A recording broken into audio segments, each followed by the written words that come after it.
Lumaki ako sa isang maayos na pamilya. May responsable at masipag na mga magulang. Mababait na kapatid.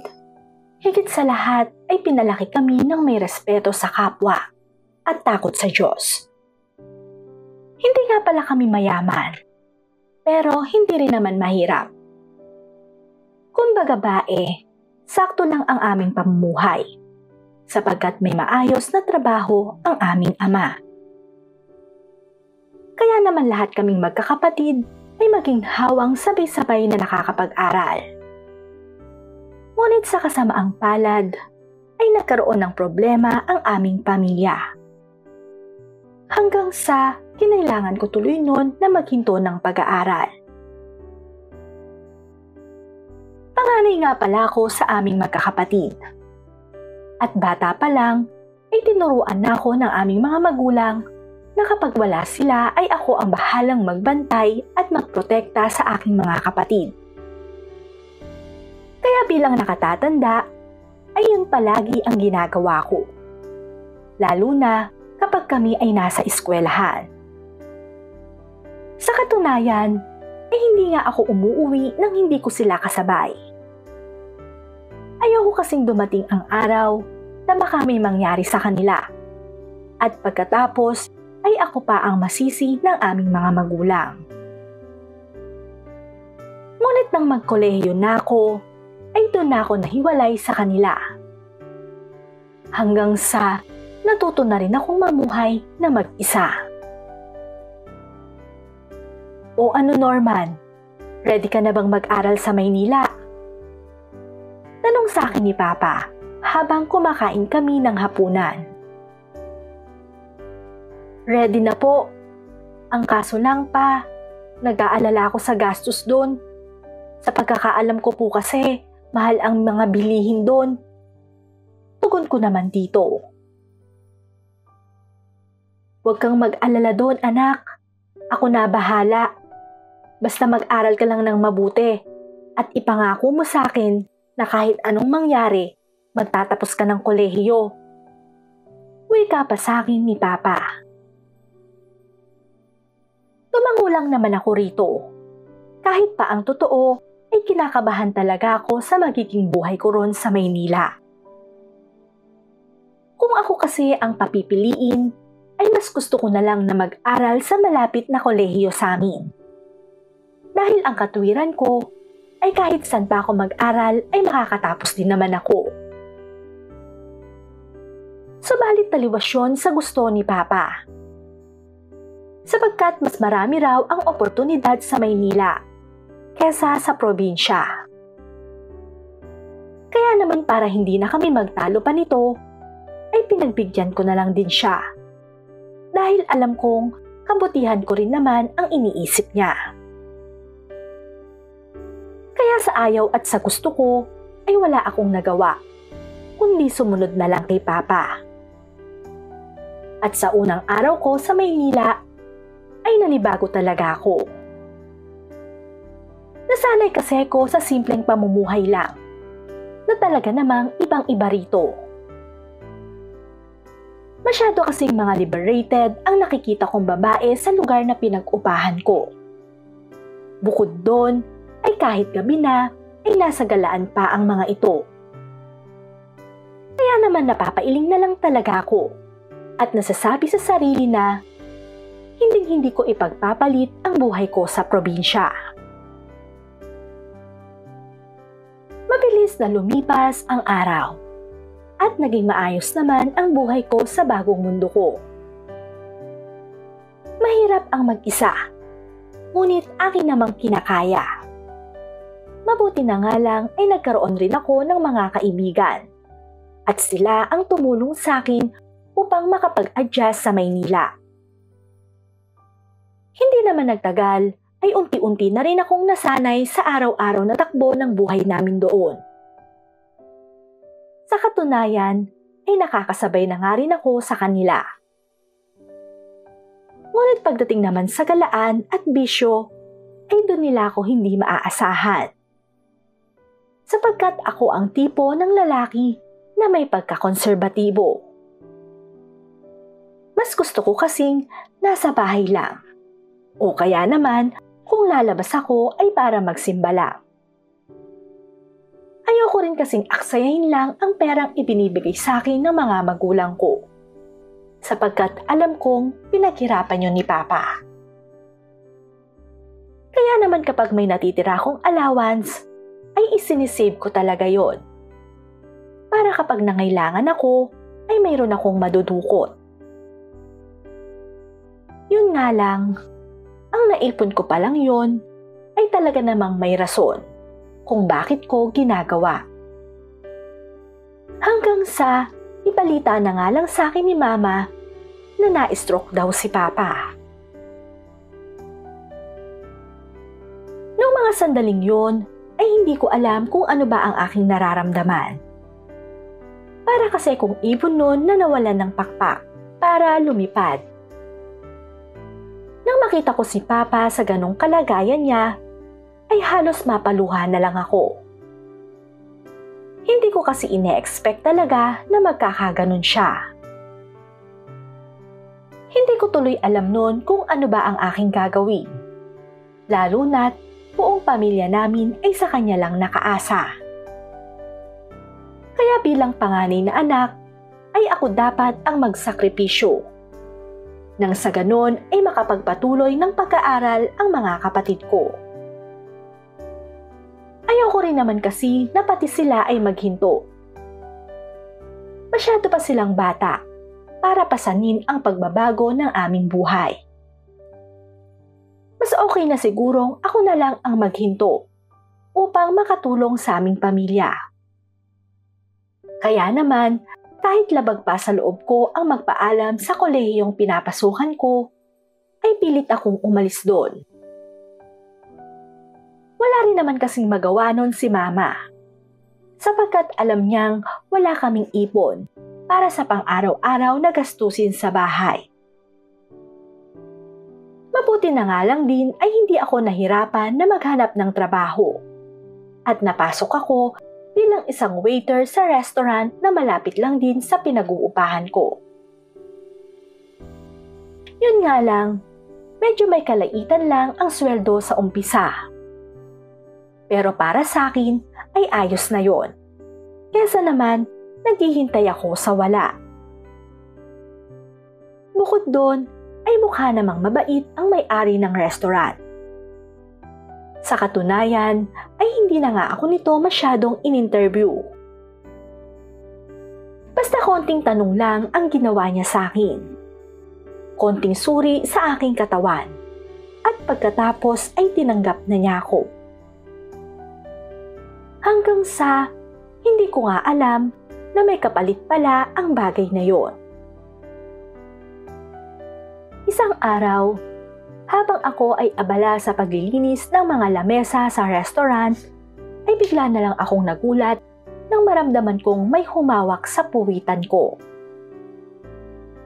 Pagtingin ko naman sa likuran, ay bumungad sa akin ang aming amo na si Mrs. Cruz, na tila nakangiti pa. Kaya imbes na mainis sana rito, ay binaliwala ko na lang ang ginawa niya sa akin yon. Good morning po, ma'am. Pagbati ko rito, kasabay ng pagngiti. Good morning. Kamusta ang trabaho mo dito, Norman? Nahirapan ka ba? Pagtatanong nito. Nako, hindi po. Sanay naman po ako sa ganitong trabaho eh. Isa pa, nag-e-enjoy naman po ako sa ginagawa kong ito. Tugon ko sa kanya. Ganun ba? Mabuti naman at nag-e-enjoy ka. Hayaan mo, kapag ipinagpatuloy mo yung kasipagan mo, may reward ka sa akin. Anya pa nito na para bang may ibig ipahiwatig. Pinaliwala ko lang naman ang sinabi niyang yon. Naisip ko kasi na baka nagbibiro lang ito. At talagang ganun lang siya.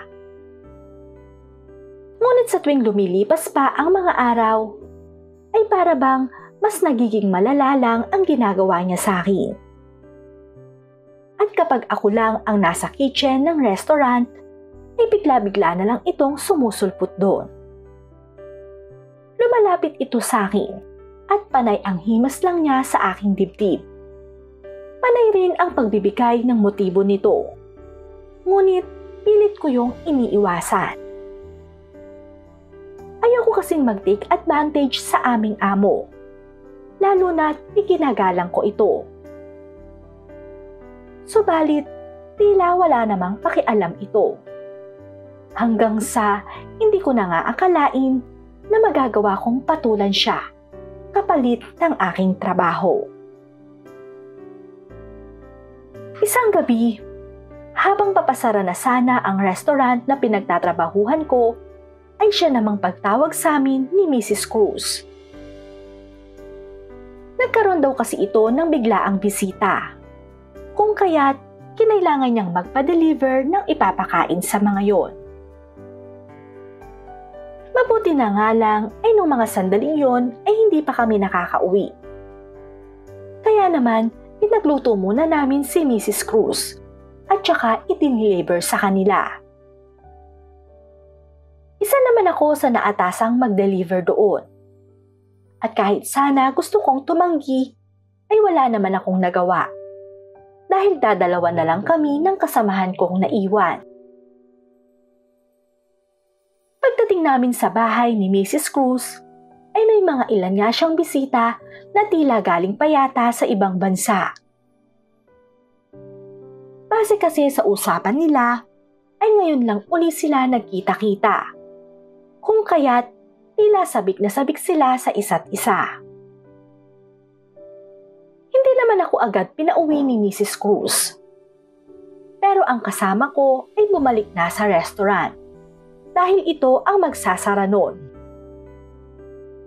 Habang kumakain at nagiinuman ang mga bisita, ay panay lang naman ang tagay ko sa mga ito. Yun nga lang, habang ako ang naglalagay ng alak sa baso ng mga ito, ay pilit rin naman nila akong pinaiinom.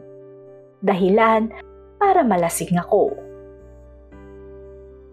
Sa totoo lang ay first time na nangyari sa akin yon.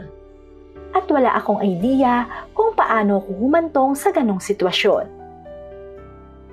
Basta nagising na lang ako nang nasa tabi ko na si Mrs. Cruz at pareho kami nitong walang saplot sa katawan. Akala ko nga noon ay nananaginip lang ako. Pero nang mapagtanto kong totoo yun, ay napabalikwas na lang ako ng bangon at walang paalam na umalis ng bahay na yon. Ngunit hindi pa man ako nakakarating sa inuupahan ko, ay nakatanggap naman ako ng isang mensahe at galing yon sa aking kapatid. Halos mawindang naman ako nang mabasa ang itinext nito, sapagkat isinugod daw muli si Papa sa hospital.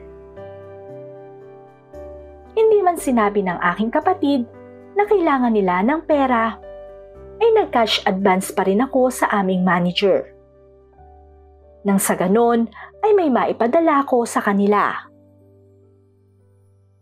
Subalit imbes na pagbigyan naman ako ng aming manager, ay itinuro lang ako nito kay Mrs. Cruz upang ito daw ang aking kausapin. At sa bagay na yon, ay wala naman akong choice, kundi puntahan ito ng personal upang makiusap sa kanya. Subalit pagdating ko roon sa bahay niya, ay laking gulat ko nang alam na niya ang rason ng pagpunta ko doon.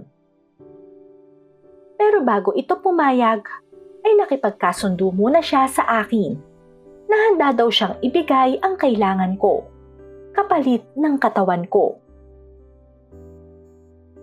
Akala ko nga noon ay nagbibiro lang si Mrs. Cruz. Ngunit nang sabihin nitong seryoso siya sa sinabi niya, ay doon pa lang ako naniwala. Hindi ko nga noon alam kung bakit ganun na lang ang pagkahumaling nito sa akin. Sapagkat sa pagkakaalam ko ay may asawa naman ito. Pero nung mga oras na yon, ay hindi naman na importante para sa akin kung ano man ang dahilan nito. Kaya naman, pumayag ako sa gusto ni Mrs. Cruz, kapalit ng perang hinihiram ko sa kanya. Kaya nung gabi ring iyon, ay malaya ko sa kanyang ipinigay ng buo ang aking katawan. Hindi man ako eksperto pagdating sa kama, ay ginawa ko naman ang lahat para masiyahan siya. Sa katunayan nga, ay sa bawat halik na ipinapadama ko sa kanya, ay tila na pag-iinit ko rin naman siya. At kahit na siguro first time kong gawin yon, ay naiparamdam ko naman sa kanya kung ano ang sarap ng aming ginagawa. Halos napapakapit pa nga siya sa akin ng mahigpit nang abutin ko na ang kanyang kalangitan. Hanggang sa sabay kami nitong umiindayog na sa tugtog na kami lang ang nakaririnig. Pagkatapos naman nun ay tumupad ito sa aming usapan. At nagulat pa ako nang sabihin niyang, "Sa uulitin ha, nagustuhan ko yung ginawa mo sa akin." Ngumiti lang naman ako rito at saka nagpaalam na sa kanya. Pinayagan naman niya akong mag-day off para ako na raw ang personal na maghatid ng pera sa aking pamilya. Kaya naman dali-dali akong nagpunta sa probinsya upang makita na rin si Papa. At halos maluha-luha naman noon si Mama nang makita akong dumalaw sa hospital. Nang malaman ko ang totoong kalagayan ni Papa, ay para namang binagsakan ako ng langit at lupa. Kailangan raw kasi nitong maoperahan agad-agad para hindi na lumala pa ang sakit niya. Ang kaso, malaking pera raw ang kakailanganin sa operasyon.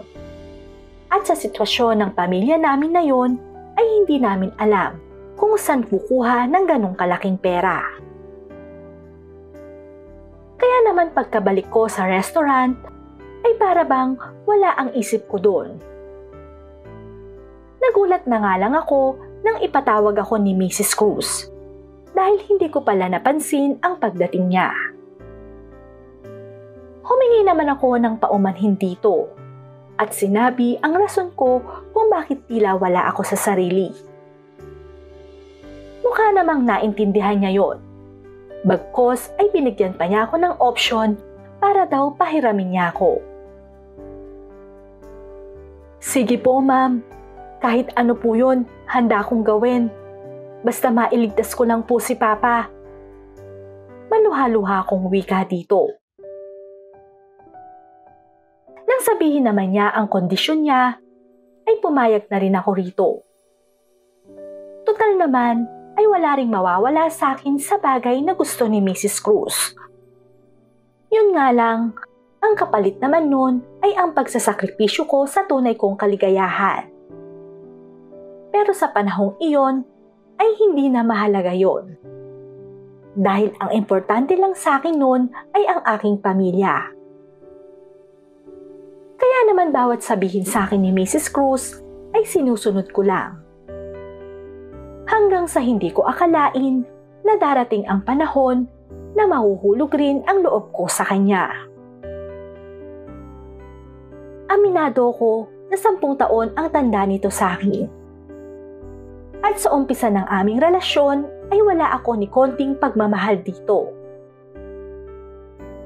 Ngunit nang makasama ko na ito sa iisang bubong, ay doon ko na hindi napigilan na mahalin siya.